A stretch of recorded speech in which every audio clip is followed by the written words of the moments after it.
You watch colleagues with less experience get promoted while you work twice as hard, delivering better results that somehow go unnoticed. Every brilliant idea you present gets overlooked, while others effortlessly position themselves for the next big opportunity, leaving you wondering if merit even matters anymore. I am Napoleon Bonaparte, and I rose from a minor Corsican artillery officer to Emperor of France by mastering one crucial truth. Strategy isn't about working harder, it's about positioning yourself where victory becomes inevitable. What I discovered about strategic positioning will transform how you navigate your career, giving you the advantage to win before your competition even realizes the game has begun. The same principles that conquered Europe can conquer any boardroom, any negotiation, any career challenge you face today. But first, like this video, subscribe for more imperial wisdom and comment below where you're watching from. I want to know which corners of the world are ready to master the art of strategic domination. I was born in Ajaccio, Corsica in 1769, a nobody from a nowhere island that had just been sold to France like a piece of property. My father was a minor lawyer, my mother a woman of fierce determination, but we had no wealth, no connections, no aristocratic blood running through our veins. In the eyes of the French establishment, I was less than nothing, a provincial upstart with an accent they mocked and a heritage they scorned. When I arrived at the military academy in France at age 9, the other boys made sure I knew exactly where I stood. They called me the Corsican, spat on my shoes, and whispered behind my back about how I didn't belong among real Frenchmen.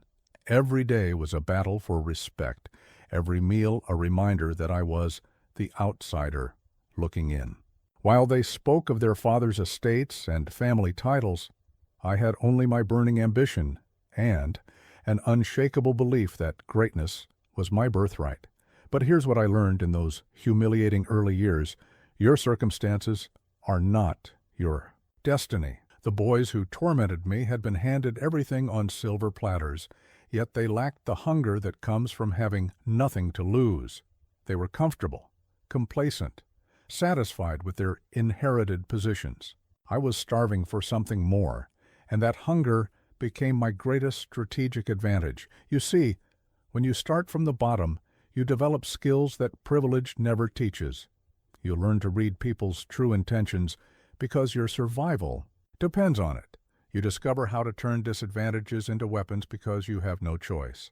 Most importantly, you understand that respect must be earned through action, not inherited through bloodlines. While my classmates were playing games and relying on family connections, I was studying every military campaign in history, analyzing what made great leaders great, and planning my own rise to power. The fire that burned within me wasn't just ambition, it was the molten core of someone who refused to accept the limitations others placed on him. That fire, that refusal to be defined by my origins, became the foundation of everything I would achieve. Every insult, every moment of being looked down upon, every time someone told me I wasn't good enough, I stored it all as fuel for the empire I would build. My first real lesson in strategic positioning came during the chaos of the French Revolution. While others saw only violence and uncertainty, I saw opportunity, but only because I had learned to read the true dynamics of power. Most people make the fatal mistake of focusing on who has the biggest title or the loudest voice. I focused on who actually made the decisions when the doors were closed. In revolutionary France, the official power structure was constantly shifting. One day the Jacobins were in control, the next day the Thermidorians, then the Directory. But beneath all this surface chaos, I discovered that real influence flowed through invisible channels. The man who controlled the army's supply lines often had more power than the general who commanded it. The person who managed information flow could topple governments with a well-placed rumor. I made it my business to understand these hidden currents. While other officers focused on military tactics, I studied the political landscape with the same intensity. I identified the power brokers who survived regime changes, the ones who somehow always ended up on the winning side regardless. of which faction was officially in charge. These were my targets for cultivation. The secret was learning to observe without judgment. When I entered a room, I didn't listen to what people said. I watched how they positioned themselves, who they avoided, who they deferred to when they thought no one was looking. I noticed which conversations stopped when certain people approached, which names made others uncomfortable, which topics everyone carefully avoided. More importantly, I learned to identify the real decision-makers versus the figureheads. In every organization, there are people with impressive titles who are essentially powerless, and there are others with modest positions who hold enormous behind-the-scenes influence. The key was distinguishing between formal authority and actual power. I remember watching the directory's meetings and realizing that while the 5 directors appeared to share equal power, one man's opinion consistently carried more weight. He never raised his voice, never demanded attention, but somehow his preferences became policy.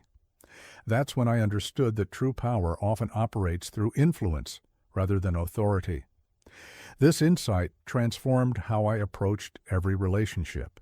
Instead of trying to impress the obvious leaders, I focused on understanding the ecosystem of influence around them.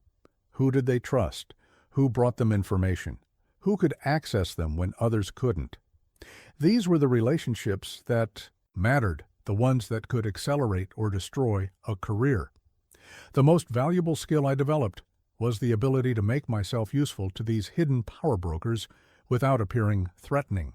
I offered services, shared information, solved problems, always positioning myself as an asset rather than a competitor. This strategy would serve me throughout my rise, teaching me that the fastest way to gain power is to first help others maintain theirs. The moment that changed everything came on 18 Brumaire, November 9, 1799. Most people remember it as the day I seized power through a coup, but they miss the deeper lesson. This wasn't reckless ambition or blind luck. This was calculated audacity at its finest, the result of months of careful preparation and strategic positioning. By 1799, the Directory was failing spectacularly. France was losing wars, the economy was collapsing, and the government had lost all credibility. Everyone could see the system was broken, but most people were paralyzed by the magnitude of the problem. They waited for someone else to act, for conditions to improve, for the perfect moment that would never come. I saw something different. I saw that moments of maximum instability create maximum opportunity, but only for those bold enough to act, while others hesitate. While politicians debated and generals complained, I was building the coalition that would make change inevitable. The key was understanding that audacity without preparation is suicide, but preparation without audacity is paralysis. I spent months carefully positioning the pieces. I cultivated relationships with key political figures like CAS and Talleyrand. I secured the loyalty of crucial military units. I identified which government officials were desperate enough to support radical change. Most importantly, I waited for the right confluence of events. The Directory needed military success to maintain legitimacy, so they gave me command of the Army of Italy. I used those victories not just to defeat Austria, but to build my reputation as the general who could deliver results when others failed. When I returned to France, I was no longer just another ambitious officer. I was the proven solution to France's problems. But here's what separates calculated audacity from reckless gambling. I had contingency plans for every possible outcome. If the coup failed, I had escape routes planned. If certain political figures betrayed me, I had alternatives ready. If the military units wavered, I knew exactly which commanders I could count on. The morning of 18th Brumaire, I wasn't taking a wild risk. I was executing a carefully orchestrated plan that had been months in the making. Every conversation, every relationship, every small favor I had done was now paying dividends. When I walked into that council chamber, I wasn't hoping for success. I was collecting on investments I had made long before. The real lesson isn't that bold action leads to success. It's that Bold action combined with meticulous preparation creates opportunities that seem impossible to everyone else. Most people either plan endlessly without acting or act impulsively without planning. Both approaches fail. I learned that the sweet spot is what I call prepared spontaneity, being so thoroughly prepared that when the moment comes, you can act with complete confidence while others are still trying to understand what's happening. You appear to be taking enormous risks, but you've actually minimized them through preparation. This principle applies to every aspect of strategic advancement. Whether you're pitching a revolutionary idea, applying for a stretch position, or proposing a major change, the key is to do your homework so thoroughly that your bold move feels inevitable rather than risky. When opportunity meets preparation, what looks like luck to everyone else becomes destiny to you. Power without trust is tyranny, and tyranny never lasts. This truth became crystal clear to me as I transitioned from military commander to political leader. The skills that won battles were not the same skills needed to govern an empire, and I had to learn the delicate art of building an inner circle that could both challenge and support me. My relationship with Josephine taught me the first crucial lesson about trust in leadership. She was not just my wife, she was my strategic partner, my emotional anchor, and often my most honest critic. In my letters to her, I revealed vulnerabilities that I could never show to my generals or ministers. She understood that behind the public image of invincible confidence, I was a man who sometimes doubted himself, who worried about the weight of decisions that affected millions of lives. What made Josephine invaluable wasn't just her personal support, but her ability to see things I missed. She moved in different social circles, heard different conversations, and brought me insights that my military advisors never could. She helped me understand that governing required not just strategic thinking, but emotional intelligence, the ability to sense what people needed to hear, when they needed encouragement and when they needed firm direction. From her, I learned that the most powerful leaders surround themselves with people who complement their weaknesses rather than reinforce their strengths. I was brilliant at military strategy and political maneuvering, but I sometimes missed the human element, how policies would affect ordinary people, how my words would be interpreted by different audiences, how to maintain loyalty during difficult times. This insight led me to build what I called my Council of Perspectives, a carefully selected group of advisors who each brought unique viewpoints to every major decision. I had Talleyrand for diplomatic wisdom, Fouché for intelligence and security, Cambaceres for legal expertise, and my marshals for military counsel. But more importantly, I had people who weren't afraid to disagree with me. The key was creating an environment where dissent was not only tolerated, but encouraged, at least in private. I made it clear that I valued honest counsel over flattery, that I would rather hear uncomfortable truths than comfortable lies. This wasn't always easy for someone with my temperament, but I understood that leaders who surround themselves with yes men inevitably make catastrophic decisions. I also learned the importance of compartmentalization in trust. I trusted Talleyrand with diplomatic secrets, but not with military intelligence. I trusted my marshals with battle plans, but not with political strategy. No single person, not even Josephine, had access to all my plans and thoughts. This wasn't paranoia, it was prudent risk management. Building this network of trusted advisors required constant attention to relationship maintenance. I remembered personal details about their families, celebrated their successes, and supported them through their failures. I made sure each person felt valued not just for their professional contributions, but as individuals worthy of respect and consideration. Most importantly, I learned that trust is a renewable resource that must be constantly replenished through consistent actions. Every kept promise, every confidence honored, every moment of vulnerability shared added to the trust account.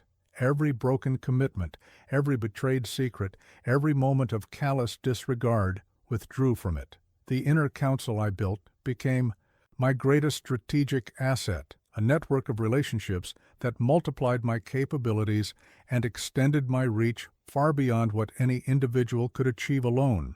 They were the foundation upon which an empire was built, and their loyalty was earned through years of mutual investment and shared purpose. During my exile on St. Helena, I often played chess with my few remaining companions. Each game reminded me of the most difficult lesson I had to learn as a young leader, the difference between moving quickly and moving at the right time. The chess pieces sat before me like silent teachers, each one representing the delicate balance between action and patience that determines victory or defeat. Early in my career, I was consumed by urgency. I wanted to prove myself immediately, to seize every opportunity the moment it appeared to transform France overnight. This impatience nearly destroyed me several times. I learned that strategic patience isn't about being passive. It's about having the discipline to wait for the optimal moment while continuously preparing for that moment's arrival. The Italian campaign taught me this lesson most powerfully. When I was given command of the Army of Italy in 1796, my instinct was to attack immediately, to overwhelm the enemy through sheer audacity. But as I studied the terrain and enemy positions, I realized that premature action would lead to disaster.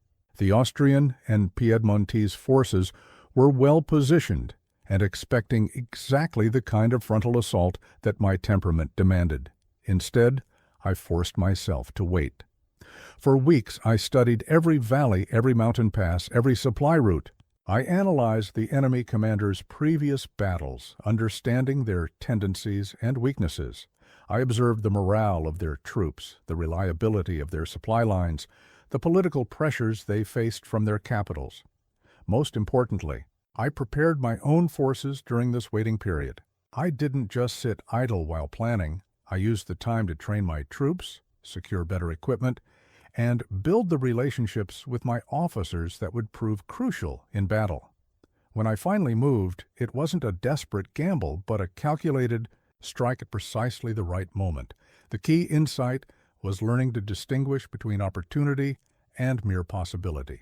Every day presented possibilities for action, but true opportunities, moments when success was not just possible, but probable, were rare and precious. The challenge was having the wisdom to recognize the difference and the discipline to wait. For the real opportunities, this patience extended beyond military campaigns to political maneuvering. When I returned from Egypt to find France in chaos, every instinct screamed at me to act immediately. The Directory was weak, the people were suffering, and my moment seemed to have arrived. But I forced myself to spend months building the coalition that would make my coup not just successful, but sustainable. I watched other ambitious men destroy themselves through premature action. They saw weakness in the government and struck before they had built sufficient support, before they had neutralized potential opponents, before they had prepared for the inevitable counterattack. Their impatience cost them everything. The discipline of strategic patience also meant accepting that some opportunities would pass me by. There were moments when I could have acted sooner, taken smaller victories, achieved limited gains.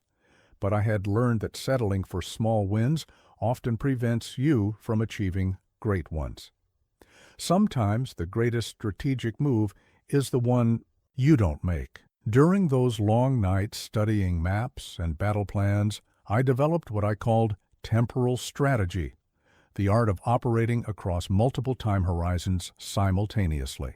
I was always working on immediate tactical concerns, medium-term strategic positioning, and long-term empire building. This multidimensional approach to time allowed me to be patient about ultimate goals while remaining agile about immediate tactics. The chess games on St. Helena served as daily reminders of this principle. A master chess player doesn't move pieces randomly or even just reactively.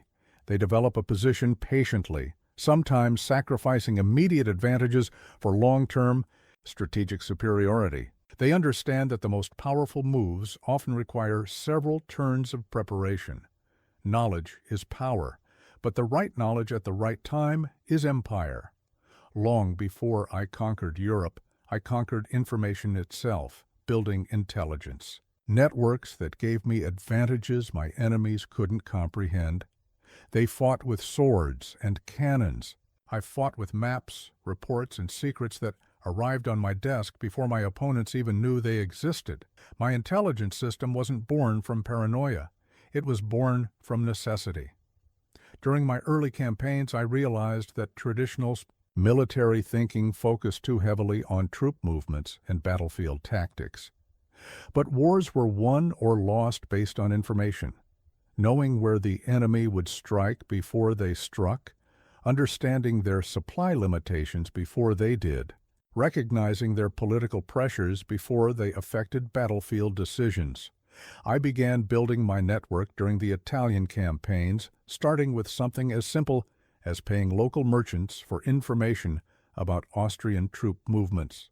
These businessmen traveled freely across enemy lines, saw everything, and remembered details that could change the course of battles. A baker who noticed increased bread orders could tell me about troop concentrations. A blacksmith working overtime revealed cavalry preparations, but I quickly learned that information without analysis is just noise.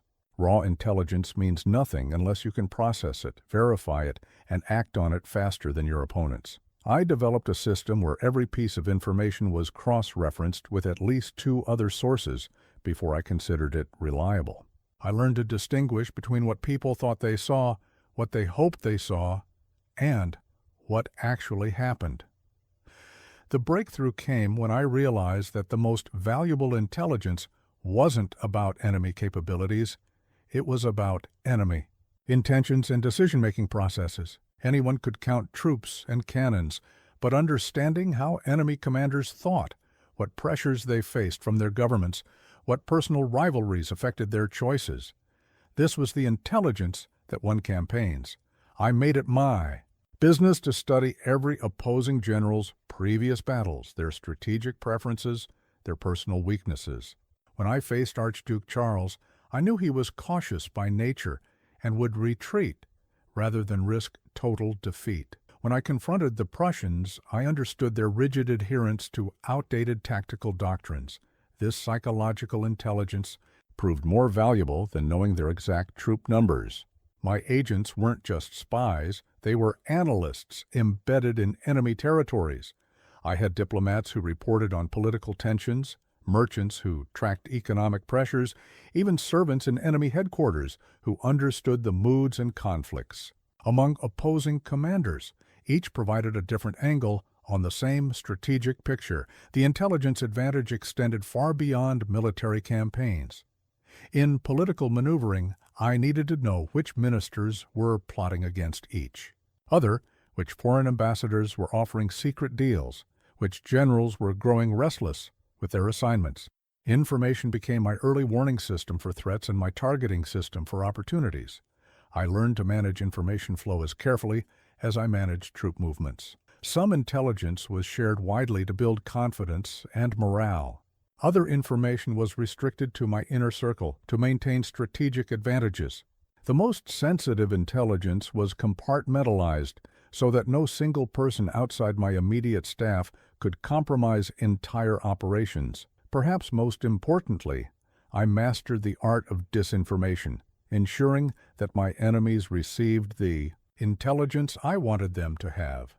Through carefully planted rumors and deliberately leaked documents, I could influence enemy decision-making, making them prepare for attacks that never came while leaving them vulnerable to my actual plans. The intelligence networks I built served multiple purposes simultaneously. They provided the tactical information needed for immediate battles, the strategic intelligence required for campaign planning, and the political insights necessary for managing the complex web of alliances and rivalries that determined Europe's balance of power. This systematic approach to information gathering and analysis gave me what I called the God's eye view, the ability to see patterns and opportunities that were invisible to commanders who relied only on what they could observe directly.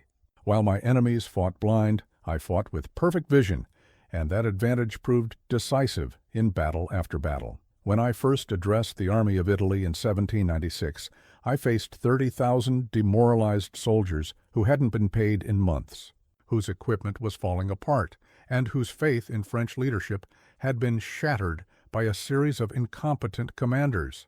They looked at me, this short young Corsican with wild hair and intense eyes, and saw just another officer who would probably abandon them like all the others. But within 6 months, these same men would follow me across frozen alpine passes, through blazing desert sands, and into battles where victory seemed impossible. They didn't transform because I threatened them or bribed them. They transformed because I understood something fundamental about human psychology. People don't follow you because they have to. They follow you because you make them believe in themselves. My first proclamation to the Army of Italy revealed the psychological strategy that would carry me to empire. Soldiers, you are naked and ill-fed. I will lead you into the most fertile plains in the world. Rich provinces and great cities will be in your power. I wasn't just promising them victory. I was painting a picture of the men they could become, the glory they could achieve, the legacy they could leave. The key was understanding that every person carries within them a vision of their best possible self. Most leaders fail because they try to motivate people through fear, duty, or simple rewards. But fear creates compliance, not commitment. Duty generates obligation, not inspiration. Rewards produce temporary enthusiasm, not lasting loyalty. True. Influence comes from connecting with people's deepest aspirations, their hunger for significance, their desire to be part of something greater than themselves, their need to believe that their sacrifices matter. I learned to speak to that hunger in every interaction, whether addressing armies or negotiating with foreign ministers. I studied each audience carefully before crafting my message. With soldiers, I emphasized honor, glory, and brotherhood. With politicians, I focused on stability, prosperity, and legacy. With intellectuals, I discussed Enlightenment ideals and historical significance. The core message remained consistent. Together, we would achieve greatness, but the language adapted to what each group valued most. My proclamations became legendary, not because of their literary quality, but because of their psychological precision. When I told the Army of Italy that they would write their names in history, I wasn't making empty promises. I was giving them a narrative framework that transformed every battle from a dangerous chore into a chapter in their personal legend. The psychology of influence also required understanding what people feared most, not just physical danger, but irrelevance, failure, and being forgotten. I learned to position every challenge as an opportunity to prove themselves, every risk as a chance to demonstrate their worth. When men believed that their reputation depended on following me, loyalty became a matter of personal honor, rather than military discipline. I also mastered the art of strategic vulnerability, revealing enough of my own struggles and doubts to make my confidence feel authentic rather than arrogant. Soldiers didn't want a distant, perfect commander. They wanted a leader who understood their fears because he had felt them too, who demanded excellence because he demanded it of himself first. Perhaps most importantly, I learned to make my vision tangible through immediate, visible actions. I didn't just promise that we would win. I shared the spoils of our first victories immediately and generously. I didn't just talk about honor. I promoted brave soldiers regardless of their social background. I didn't just speak of brotherhood. I ate with common soldiers and remembered their names and stories. The psychological foundation of influence is trust, but trust built through demonstrated competence rather than personal charm. People followed me because I consistently delivered on my promises, because my strategies worked, because following me led to success they couldn't achieve on their own. This understanding of human psychology extended far beyond military command. In diplomatic negotiations, I learned to identify what each party truly wanted, which was rarely what they said they wanted. In building political coalitions, I understood that most people were motivated more by fear of loss than hope of gain. In managing my empire, I recognized that lasting change required not just new laws, but new stories that helped people understand their place in the new order. The Battle of Austerlitz taught me the most profound lesson about strategic positioning. Sometimes the best way to win is to let your enemies think they're winning until it's too late for them to recover. On December 2, 1805, I faced the combined armies of Austria and Russia, forces that outnumbered mine and occupied what appeared to be superior defensive positions on the Pratzen Heights. Every conventional military wisdom said I should retreat. My marshals urged caution. My intelligence reports confirmed the enemy's numerical advantage, and the terrain seemed to favor the Allied coalition. But I had learned to see beyond the obvious, to understand that apparent weaknesses could be transformed into decisive strengths through superior positioning. I deliberately abandoned the Pratzen Heights, allowing the enemy to occupy what they believed was the commanding position. To their eyes, I appeared to be conceding the most important terrain on the battlefield. They saw a young, inexperienced emperor making a critical strategic error. This perception became my greatest weapon. While the Allies congratulated themselves on their superior position, I was orchestrating a more sophisticated form of positioning, one that operated on multiple levels simultaneously. On the physical level, I was concentrating my forces at precisely the points where I intended to strike. On the psychological level, I was feeding my enemies overconfidence. On the temporal level, I was controlling the timing of engagement to maximize my advantages. The key insight was understanding that positioning isn't just about where you place your forces. It's about where you place your opponent's attention. By appearing weak where I was actually strong and by seeming to concede valuable ground, I manipulated the Allied commanders into making the exact moves I needed them to make. When the battle began, the Allies attacked my supposedly weak right flank exactly as I had hoped. As they committed their reserves to what they thought was a breakthrough opportunity, I launched my real attack at the center of their line, retaking the Pratzen Heights with devastating effect. Their apparent advantage became their fatal vulnerability. This principle of strategic misdirection applies far beyond military campaigns. In any competitive situation, whether negotiating contracts, competing for promotions, or navigating office politics, the ability to control your opponent's perceptions and responses gives you tremendous leverage. I learned to position myself so that others would underestimate my capabilities while overestimating their own. When rivals thought I was focused on one objective, I was often pursuing an entirely different goal.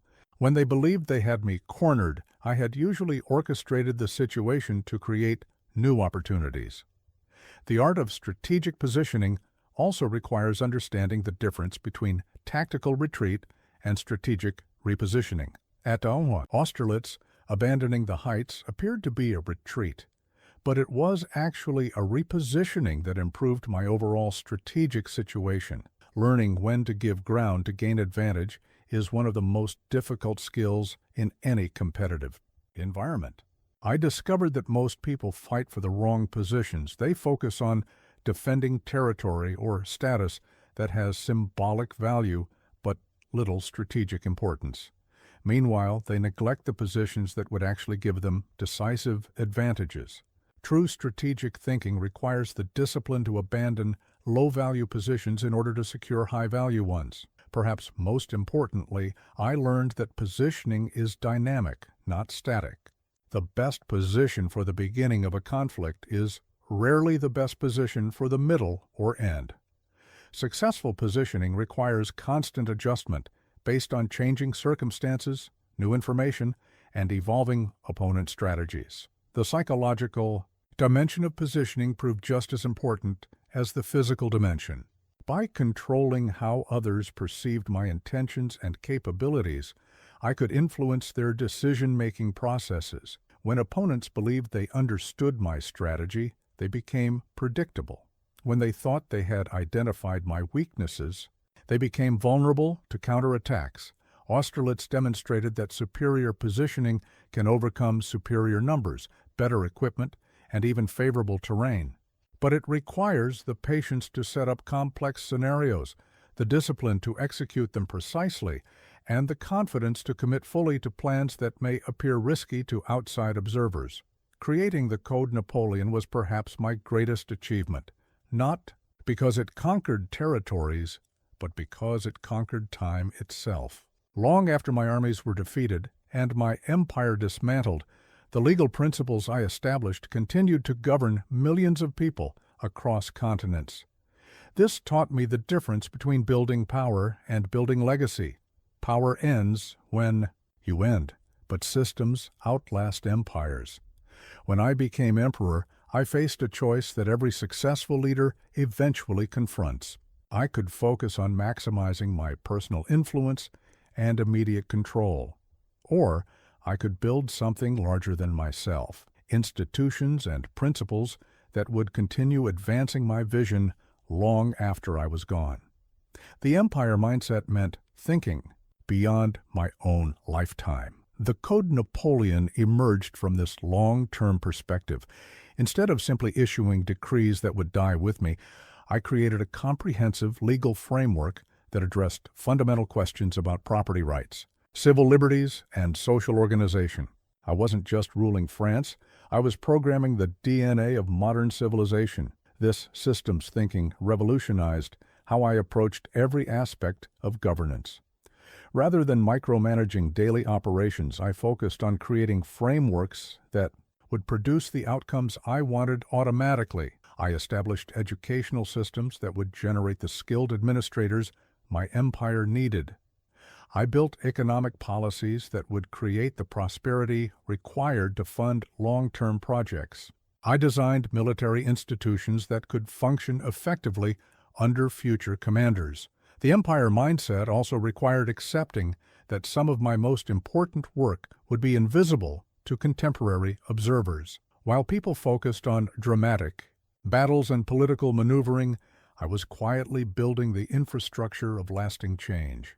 I standardized weights and measures across Europe, established the metric system, created modern banking practices, and laid the foundations for efficient transportation networks. I learned that truly transformative leaders operate on multiple time horizons simultaneously. I had to manage immediate crises while building medium-term capabilities and designing long-term systems.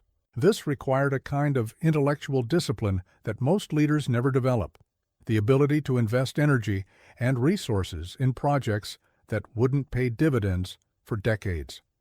The educational reforms I implemented exemplified this approach. I could have used available resources to fund more immediate military needs, but I understood that the real competition was for the next generation's minds and capabilities. The schools I established would produce the engineers, scientists, and administrators who would determine Europe's future trajectory. Building an empire mindset meant accepting that individual achievements, no matter how spectacular, were ultimately meaningless unless they contributed to something larger and more enduring. My military victories were valuable not just because they expanded French territory, but because they created the political space necessary for implementing systematic reforms. I also learned that empire building requires what I called institutional thinking, designing organizations and processes that could function effectively without my direct involvement. This was psychologically challenging for someone with my personality, but strategically essential. If the system couldn't work without me, then I hadn't built a system. I had simply created a more elaborate form of personal control. The most difficult aspect of empire thinking was learning to measure success differently. Instead of focusing only on immediate results, I had to evaluate whether my actions were building cumulative capabilities and establishing precedents that would compound over time. Some of my most important decisions looked like failures in the short term but proved transformative over decades. This long-term perspective also changed how I approached relationships and alliances. Instead of extracting maximum immediate value from every interaction, I focused on building networks and institutions that would continue generating benefits across multiple generations.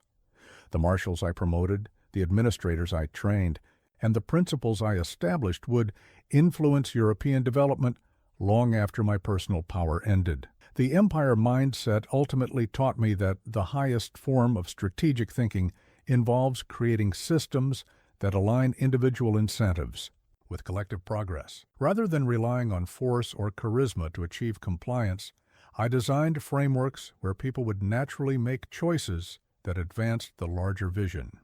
The moment I signed my abdication letter at Fontainebleau in April 1814, I faced the ultimate test of strategic thinking: how to maintain dignity and purpose when everything you've built crumbles around you. The marshals who had followed me across Europe now stood before me with tears in their eyes, begging me to step down.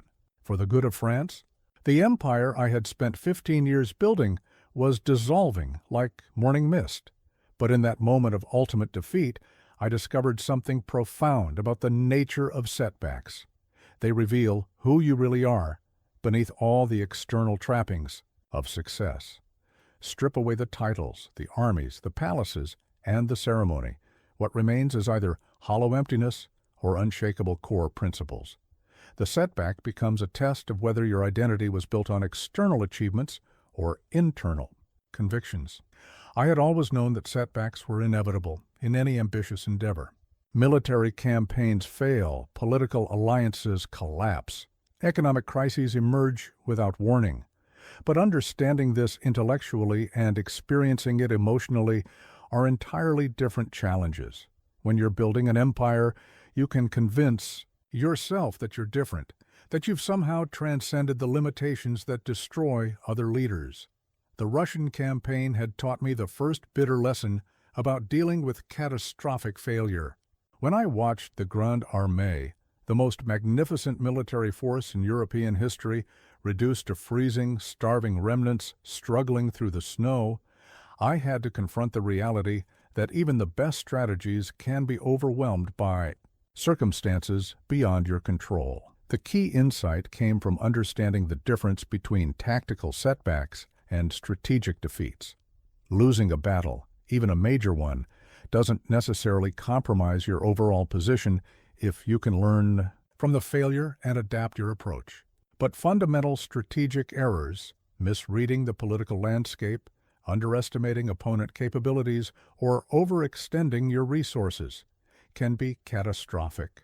I learned that the most dangerous response to setbacks is denial or blame shifting. When things go wrong, the natural human tendency is to focus on external factors: bad weather, disloyal subordinates, unexpected enemy capabilities, inadequate resources. While these factors matter, they're usually symptoms of deeper strategic errors that require honest self-assessment. The productive response to setbacks involves what I called diagnostic thinking, systematically analyzing what went wrong and why, without the emotional baggage of shame or anger. During my exile on Elba, I spent months reviewing every major decision that had led to my downfall, identifying patterns and principles that could guide future actions. I discovered that most of my serious errors fell into predictable categories: overconfidence based on past successes, insufficient attention to changing circumstances, failure to adapt strategies that had worked in different contexts, and inadequate investment in key relationships during good times. Understanding these patterns helped me avoid repeating them during my return. Perhaps most importantly, I learned that setbacks often contain the seeds of future breakthroughs, but only if you can maintain strategic perspective during the crisis. The loss of Russia weakened my military position but strengthened my understanding of logistical limitations. The political opposition that emerged during difficult periods revealed which relationships were built on genuine loyalty versus mere opportunism. The art of strategic retreat became one of my most valuable skills. Knowing when to cut losses, preserve resources, and reposition for future opportunities requires tremendous psychological discipline. Pride demands that you fight to the bitter's end, but wisdom sometimes requires accepting short-term defeat to enable long-term victory. I also discovered that how you handle setbacks determines whether people will support your comeback efforts. Leaders who blame others, make excuses, or refuse to acknowledge their role in failures lose credibility permanently. But leaders who take responsibility, demonstrate learning, and maintain dignity during difficult periods often emerge stronger than before. The months at Fontainebleau taught me that true strategic resilience comes from having a clear sense of purpose that transcends any particular role or position. When I could no longer be Emperor of France, I could still be someone committed to the principles of merit, equality, and rational governance that had always driven my ambitions. When I escaped from Elba on February 26, 1815, I had no army, no treasury, and no guarantee that France would accept me back. The Bourbon Restoration seemed secure, the European powers were united against me, and my former marshals had sworn allegiance to King Louis XVI. Any rational analysis would have concluded that my return was impossible. But I had learned something during my exile that most people never understand. The greatest comebacks begin when failure seems most complete. The strategy that carried me from the beaches of Gulf Juan to the Tuileries Palace in just 20 days wasn't built on military force. It was built on understanding that circumstances which appear to be obstacles can become advantages if you approach them correctly. The very completeness of my apparent defeat had created opportunities that wouldn't have existed during normal times. First, I recognized that the political situation in France was far more fragile than it appeared. The Bourbon Restoration had disappointed many who had hoped for stability and prosperity. Former soldiers felt abandoned and dishonored. The bourgeoisie found their economic interests threatened by aristocratic resurgence. The peasantry feared the return of feudal obligations. My exile had given these grievances time to develop and intensify. More importantly, I understood that people's memory of the difficulties during my reign had faded, while their memory of the glory and excitement had grown stronger. Time had transformed me from a failed leader into a romantic symbol of French greatness.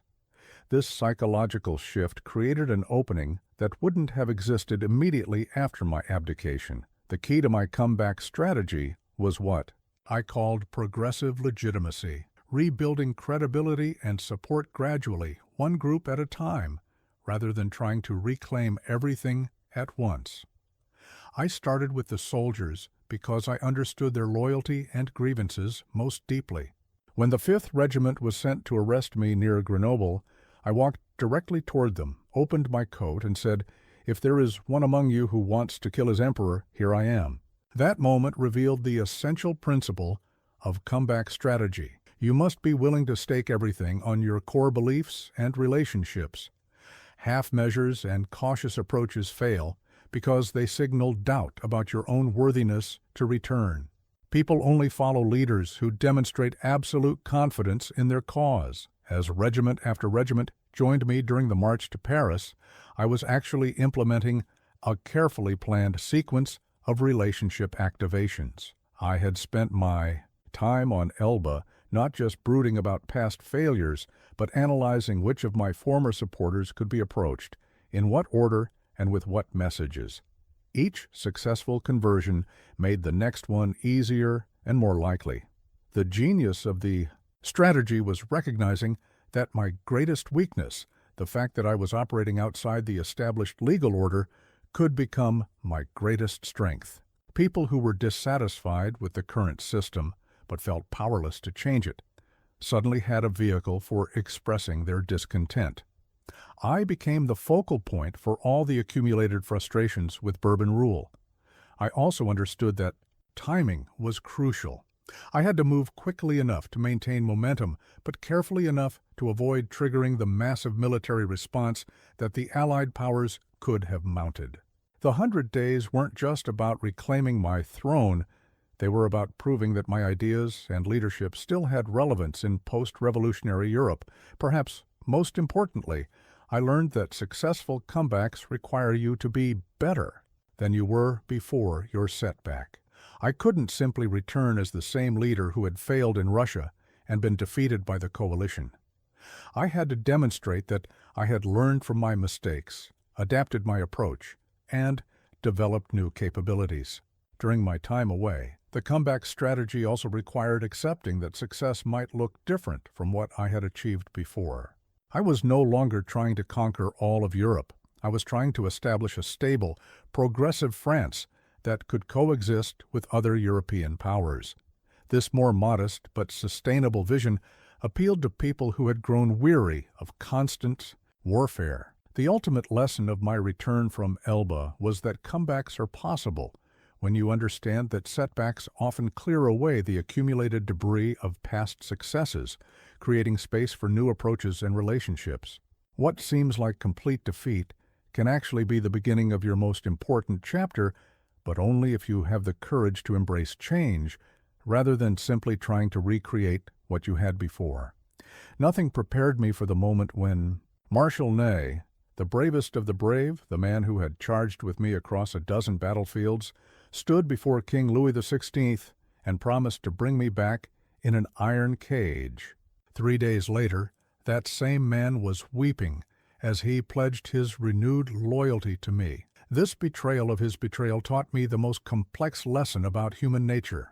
Loyalty is not a fixed quality, but a constantly shifting force that must be read like weather patterns.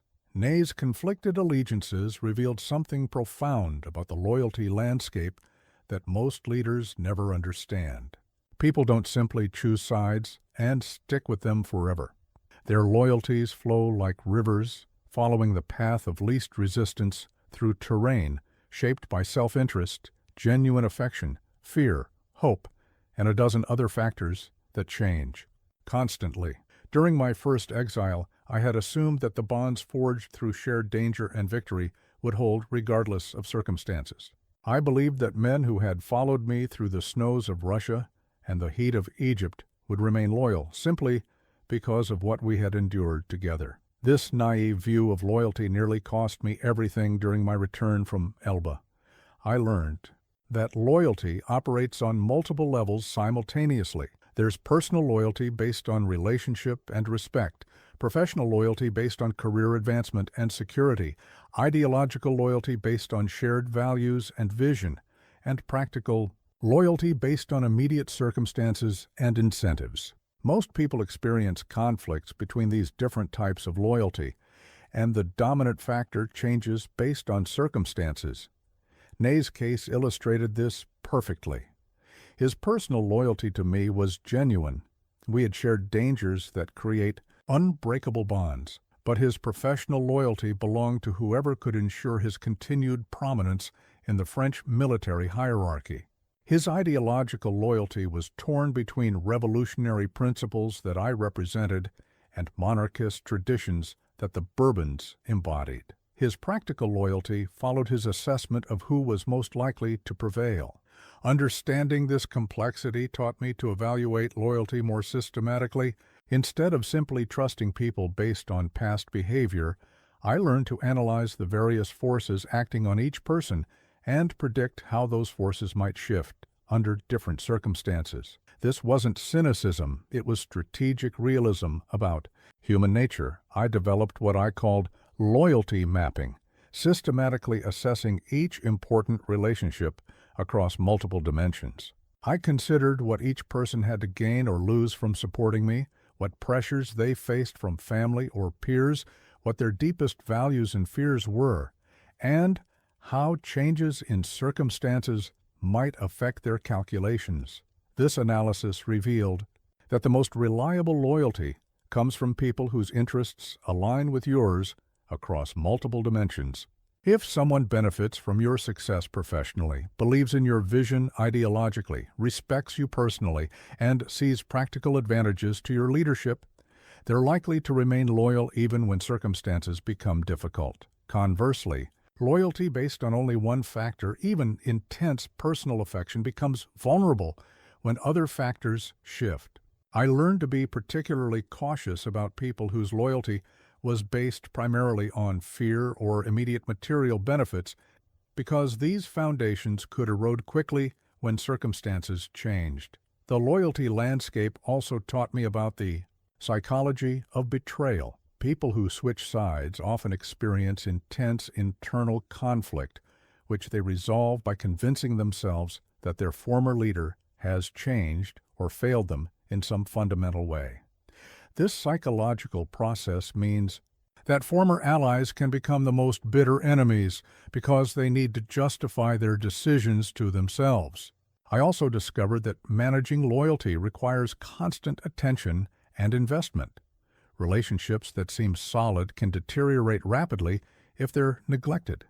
People need to feel valued, understood, and essential to your success. They need to see evidence that their loyalty is reciprocated and that supporting you continues to align with their interests and values. Perhaps most importantly, I learned that loyalty is often more about the future than the past. People remain loyal not just because of what you've done for them, but because of what they believe you can accomplish together going forward. When your prospects dim, even the most devoted supporters begin questioning whether continued loyalty serves their interests. The tragedy of my relationship with many of my marshals was that I failed to adapt to their changing needs and circumstances. As they acquired wealth and status, their priorities shifted from seeking glory to preserving what they had gained. My continued appetite for risk and conquest began to threaten rather than serve their interests, creating the conditions for their eventual defection. While my enemies fought yesterday's wars with yesterday's strategies, I was busy inventing tomorrow.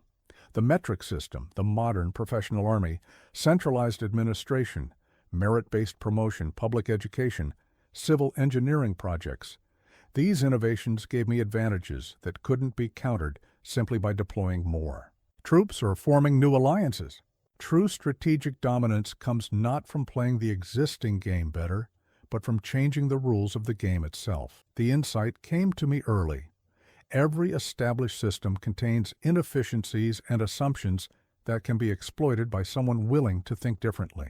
While European armies still relied on aristocratic officers who bought their commissions, I promoted based on battlefield performance.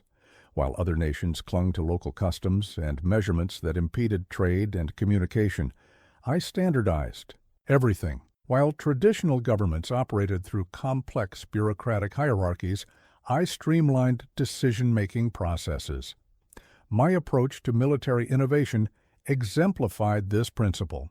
Instead of simply building larger armies using conventional methods, I revolutionized how armies were organized, supplied, and deployed. The core system I developed allowed unprecedented flexibility and speed. While enemy generals were still thinking in terms of massive, slow-moving formations, my forces could split apart for rapid movement and recombine for decisive battles. The artillery innovations I championed transformed warfare itself. By concentrating cannons at decisive points rather than spreading them evenly along battle lines, I could achieve local superiority even when outnumbered overall. This wasn't just a tactical adjustment. It was a fundamental reconceptualization of how firepower should be employed. But my most profound innovations were administrative rather than military. The Code Napoleon wasn't just a legal document. It was a software upgrade for civilization itself. By creating clear, rational, consistent laws that applied equally to all citizens, I eliminated the chaos and corruption that had paralyzed the old regime. This legal framework became one of my most enduring strategic weapons, spreading French influence far beyond the reach of French armies. I also revolutionized the relationship between government and citizens through innovations in education, infrastructure, and economic policy. The university system I established created a pipeline of skilled administrators and professionals loyal to meritocratic principles. The road network I built accelerated trade and communication. The banking system I reformed provided capital for economic development. These innovations compounded over time, creating advantages that became increasingly difficult for competitors to match. While other European powers were still struggling with feudal remnants and aristocratic privileges, France was developing the institutional infrastructure of a modern state. The key insight was understanding that innovation requires systematic investment in capabilities that may not pay immediate dividends. I couldn't have implemented the metric system in the middle of a military campaign, but having a standardized measurement system eventually gave French forces significant logistical advantages. I learned that the most powerful innovations often appear mundane to outside observers. Standardizing weights and measures seems boring compared to winning battles, but it enabled more efficient trade, clearer communication, and better resource allocation. These accumulated advantages proved more decisive than any single military victory. Innovation also required overcoming enormous resistance from people invested in existing systems. The aristocrats who lost their privileges, the local officials who lost their power, the merchants who profited from confusion and inefficiency, all became enemies of reform. Managing this resistance while implementing change required careful sequencing and strategic communication. I discovered that successful innovation must balance idealism with pragmatism. The principles underlying my reforms were revolutionary, but their implementation had to account for human psychology and practical constraints. You can't simply impose rational systems on people. You have to help them understand how the changes serve their interests. Perhaps most importantly, I learned that innovation without execution is worthless. Europe was full of intellectuals with brilliant ideas about legal reform, military organization, and administrative efficiency. But ideas only become strategic advantages when they're implemented systematically and maintained consistently. The innovations I championed worked because they addressed real problems that people experienced daily: unclear laws, arbitrary justice, inefficient administration, corrupt taxation. These weren't abstract issues, but practical obstacles that prevented society from functioning effectively. My reforms succeeded because they made life better for ordinary citizens while advancing my strategic objectives. The medals I created, the Legion of Honor, the Iron Crown, the Order of the Three Golden Fleeces, were never just decorations. They were the visible symbols of an invisible network that stretched across continents and transcended national boundaries. Every man who wore one of my orders became part of a brotherhood that valued merit over birth, achievement over inheritance. This network became more powerful than any army I ever commanded.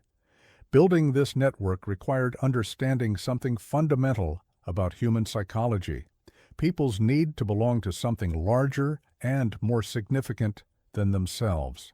The old European order was built on networks too: aristocratic families, royal courts, traditional guilds, but these were closed systems based on accident of birth. I created open networks based on demonstrated excellence. The genius of the EHR system was that it worked across multiple levels simultaneously.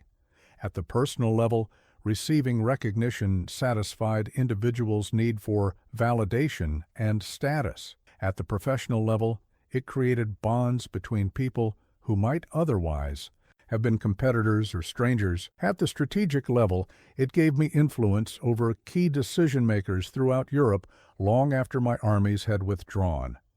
I learned this principle from studying the Catholic Church, which had maintained influence across national boundaries for centuries, not through military force, but through networks of shared belief and mutual obligation. The Church understood that a priest in Paris and a priest in Vienna might serve different kings, but they served the same ultimate authority and shared common interests. My network operated on similar principles, but with secular goals.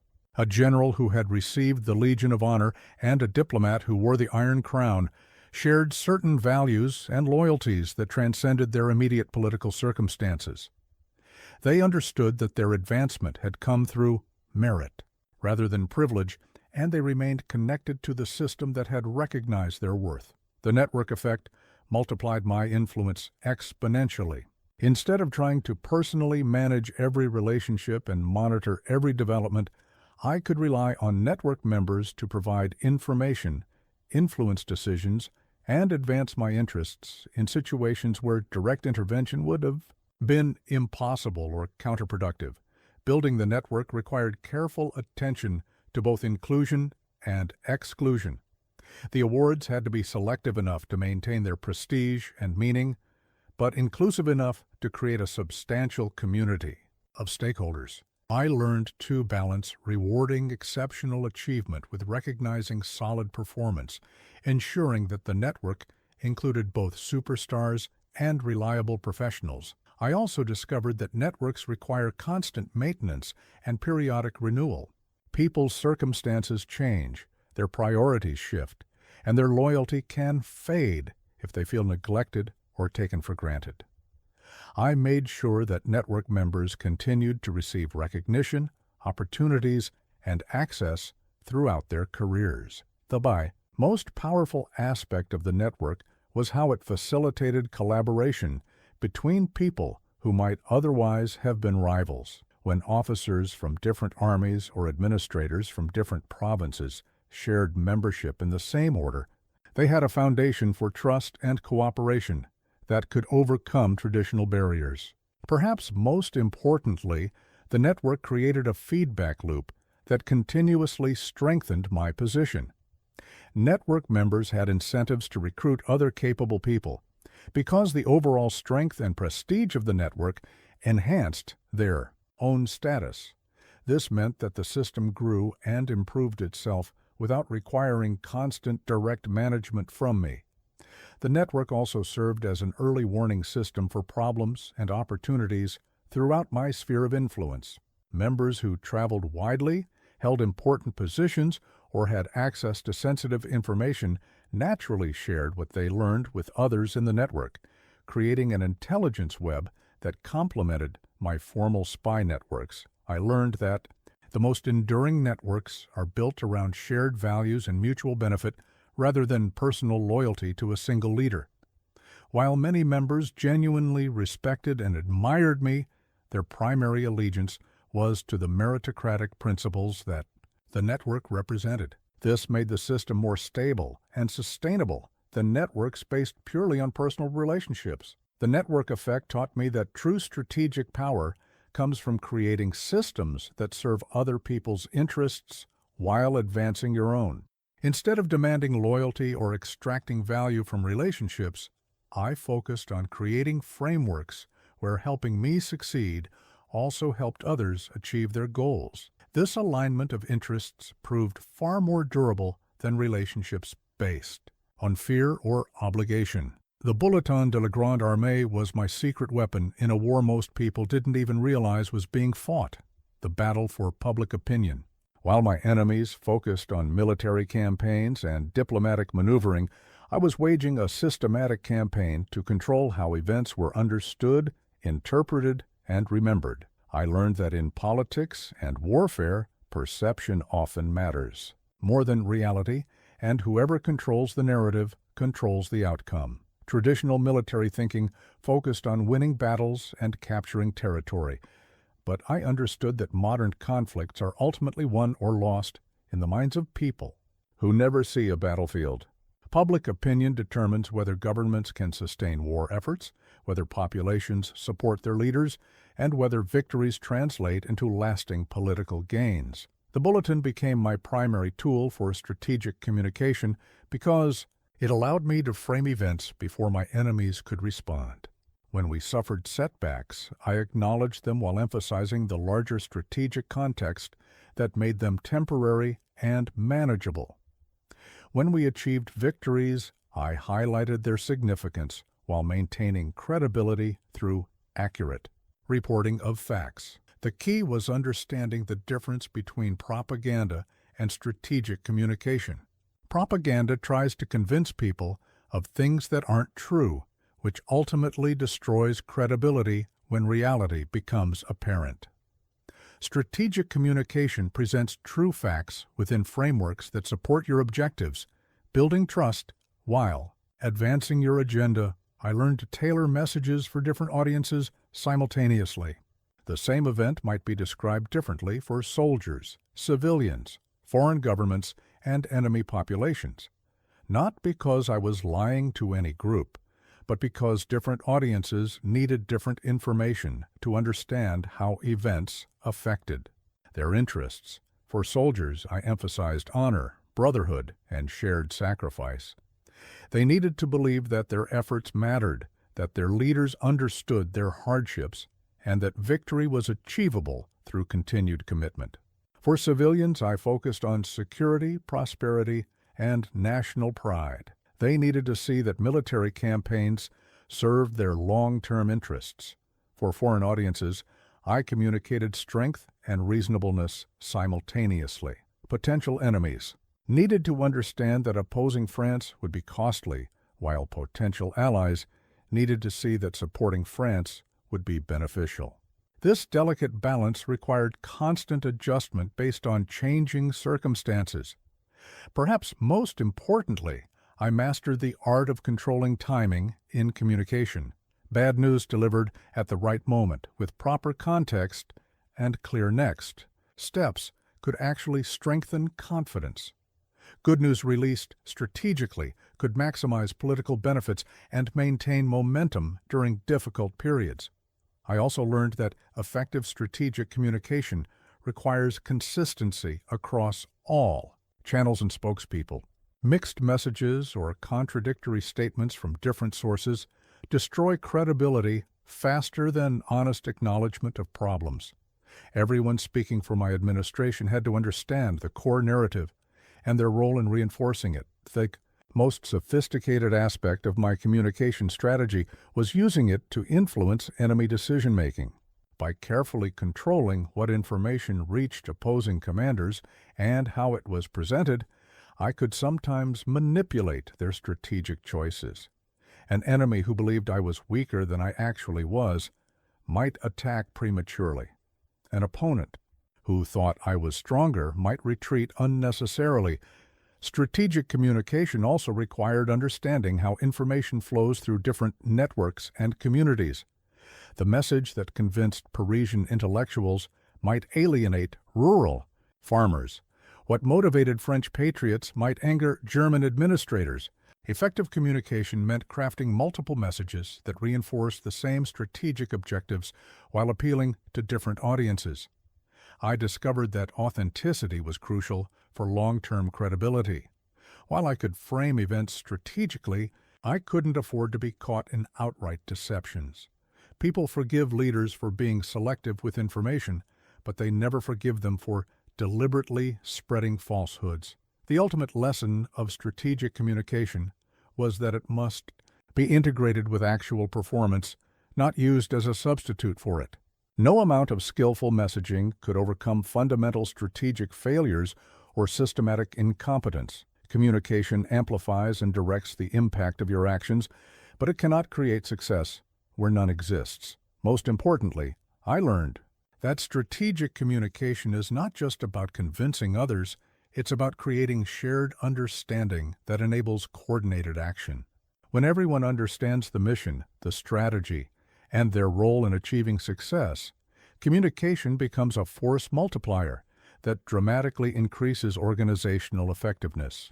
As I sit in exile on St. Helena, writing my memoirs, while watching ships disappear over the horizon, I see with perfect clarity how the principles that built an empire apply to your modern world. The technology has changed, the pace has accelerated, but the fundamental dynamics of power, influence, and strategic positioning remain unchanged. Whether you're conquering Europe or climbing corporate hierarchies, the same timeless principles determine who rises and who falls. The first principle, understanding the true power structure, is even more critical in your complex modern organizations. Just as I learned to identify the real decision-makers behind official titles, you must map the invisible networks of influence that determine outcomes in your workplace. The person with the impressive title may not be the one whose opinion actually shapes decisions. Study the patterns. Whose ideas get implemented, whose concerns get addressed, whose recommendations carry weight. Start by observing meetings not for their official content, but for their hidden dynamics. Who do people look to when difficult questions arise? Whose body language changes when certain topics are discussed? Who gets consulted before major announcements? These behavioral patterns reveal the true hierarchy that exists beneath the organizational chart. The second principle, calculated audacity, translates directly to modern career advancement. Your opportunities won't come from playing it safe or waiting for permission. They'll come from identifying moments when bold action can produce disproportionate results, then preparing so thoroughly that your audacity appears confident rather than reckless. Before proposing that revolutionary idea or volunteering for that impossible project, do what I did before 18 Brumaire. Build your coalition, secure your resources, and plan for multiple contingencies. When you finally make your move, it should feel inevitable to everyone else, even though they couldn't have predicted it. The third principle, building your inner council, is more important than ever in our interconnected world. But remember, you need advisors who complement your weaknesses, not amplifiers who reinforce your strengths. If you're brilliant with numbers but struggle with people, cultivate relationships with those who understand human psychology. If you're great at big-picture thinking but weak on details, find detail-oriented partners who share your vision. Like Josephine provided me, you need people who can tell you what you don't want to hear. Create safe spaces where trusted advisors can challenge your assumptions, point out your blind spots, and help you see situations from different perspectives. This isn't about finding yes men. It's about building a network of truth-tellers. The fourth principle, strategic patience, may be the hardest to apply in your instant gratification culture. But the greatest career moves, like the greatest military campaigns, require extensive preparation before the decisive moment. While others chase immediate recognition, invest in capabilities that will pay dividends for decades. Study your industry like I studied warfare, not just current trends, but the underlying forces that drive change. Develop skills that will become more valuable as the landscape evolves. Build relationships that will matter when today's hot companies are forgotten. Position yourself not for next year's opportunities, but for the paradigm shifts that are still 5 years away. The fifth principle, information advantage, is exponentially more powerful in your data-rich environment. But information without analysis is just noise. Develop systems for processing what you learn, cross-referencing sources, and identifying patterns that others miss. The goal isn't to know everything. It's to understand the few critical factors that drive outcomes in your field. Create your own intelligence network through industry contacts, mentor relationships, and strategic partnerships. Know what your competitors are planning before they announce it. Understand your market's evolving needs before your customers articulate them. This information advantage will guide every strategic decision you make. The sixth principle, influence through inspiration, requires adapting my psychological insights to modern communication channels. People still need to believe in something larger than themselves, to feel part of a meaningful mission, to see how their contributions matter. But today's influence operates through LinkedIn posts and Slack messages as much as through speeches and proclamations. Master the art of making others successful while advancing your own objectives. Share credit generously, celebrate team victories publicly, and consistently demonstrate that following your lead produces results people couldn't achieve alone. Influence in the modern world comes from being the person others turn to when they want to accomplish something important. The bronze death mask they cast of my face will outlast all the portraits painted by court artists during my reign. This simple mold, capturing the final impression of a man who shook the world, reminds me that legacy is not what you accomplish for yourself, it's what continues after you're gone. The strategies I've shared with you are not merely tools for personal advancement. They are principles for building something that matters beyond your own lifetime. As I prepare to leave you with these final thoughts, I want you to understand that the greatest strategic victory is not conquering your competitors, but transforming the field of competition itself. I didn't just win battles, I changed how wars were fought. I didn't just seize power, I redefined what government could accomplish.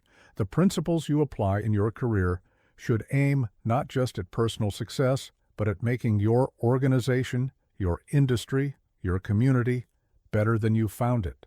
The responsibility that comes with strategic thinking is immense. When you understand how to read power structures, build coalitions, and influence outcomes, you hold capabilities that can be used for tremendous good or terrible harm. I learned this lesson through both my triumphs and my failures, the same. Strategic brilliance that spread Enlightenment ideals across Europe also led to wars that cost millions of lives. Your strategic legacy will be determined by how you choose to use the power you accumulate. Will you use your influence to lift others up or tear them down? Will you build systems that serve the many or exploit the few? Will you leave behind institutions and principles that continue advancing human progress? Or will you simply extract value for your own benefit?